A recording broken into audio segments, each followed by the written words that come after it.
Vamos lá, meu povo, fala meu povo, minha pova, tudo bem? Estamos aqui de volta aí para falar de elétrica com vocês, para falar da geração de energia elétrica. Então, quando a gente pensar em geração de energia elétrica, nós tínhamos que ter pensado em força elétrica, que ela era a força que atuava nas partículas dentro de um campo elétrico. Então, o oriundo de tudo era o campo elétrico. Tendo campo elétrico, tem pista. Tendo pista, a partícula elétrica ali sofre a ação de uma força e com isso ela consegue gerar a tão famigerada energia elétrica. Na aula de hoje a gente vai falar sobre potencial elétrico. Por definição, é a energia associada a uma partícula dentro dessa pista chamada campo elétrico.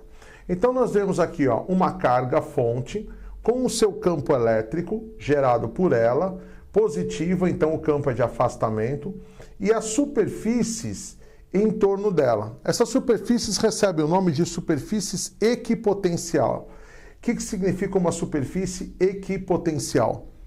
Superfície, região de mesmo potencial.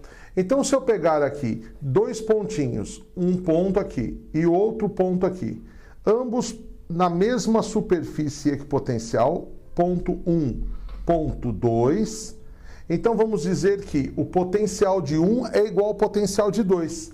Mas se eu tiver um outro ponto aqui, por exemplo, um ponto 3, aí o potencial de 1 é igual ao potencial de 2, mas é diferente do potencial de 3. Se a carga for positiva, conforme você afasta, você ganha o potencial, então você aumenta o seu potencial. O potencial pode ser representado pela letra U ou pela letra V. Nós vamos representar por U para você não confundir com a unidade de potencial, que é volt. O que é, então, o potencial por definição? É a energia potencial associado a uma carga num certo ponto. Energia medida em joule, carga medida em coulomb. 1 joule por 1 coulomb é 1 volts, que é o nosso potencial daquele ponto. Se nós pensarmos, então, de uma outra maneira, podemos dizer que numa região de campo elétrico, o potencial depende da distância que a partícula está dentro daquele campo. Então aí nós temos que potencial é D vezes Z. Campo elétrico, K, constante eletrostática do vácuo ou do meio, vezes Q, carga fonte, sobre D quadrado. O campo é a pista. E a força elétrica, que é Q vezes Z. Fechando esse assunto, nós vamos pensar o seguinte: se eu quiser transportar esta carguinha do ponto A ou da região A, já que é uma mesma superfície equipotencial, para um ponto B, ou melhor, uma região B, dentro de um campo, então eu tenho esta representação. Primeiro, nós vamos ter o seguinte, que o campo aqui, ele nasce na esquerda e vai para a direita. Isso significa dizer o quê?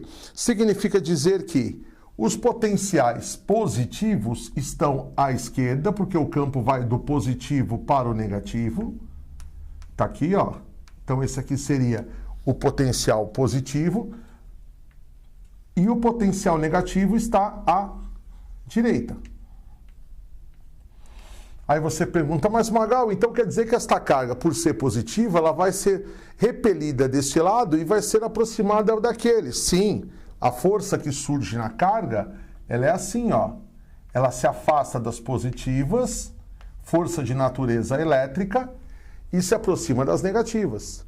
Então, se a gente pensar na teoria de trabalho, lá da mecânica, trabalho é F vezes D. Ou trabalho, aí você substitui pelo que é a força, então o trabalho vai ser Q vezes Z vezes D. Está aqui, representado para vocês. E vocês acabaram de ver quem é isso aqui, Quem é D vezes Z? É o U. Então, isso aqui é o U. Está aqui, então, isso aqui é o U. Nesse sentido, nós podemos dizer que o trabalho é igual a Q vezes U. Mas o trabalho é a energia para ir de um ponto a outro.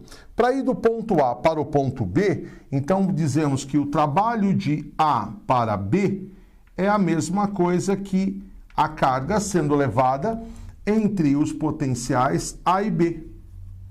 Ou seja, o trabalho para ir de A para B é a carga, a DDP, diferença de potencial, U de A menos U de B. Lembrando que trabalho é energia, né? Variação da energia, então o trabalho é medido em joule. Tá aqui, ó, trabalho é medido em joule. Nossa, Magal, mas ficou muito grande a equação. Não, isso aqui é uma demonstração. O que vale para vocês é vocês pegarem esse finalzinho aqui, ó.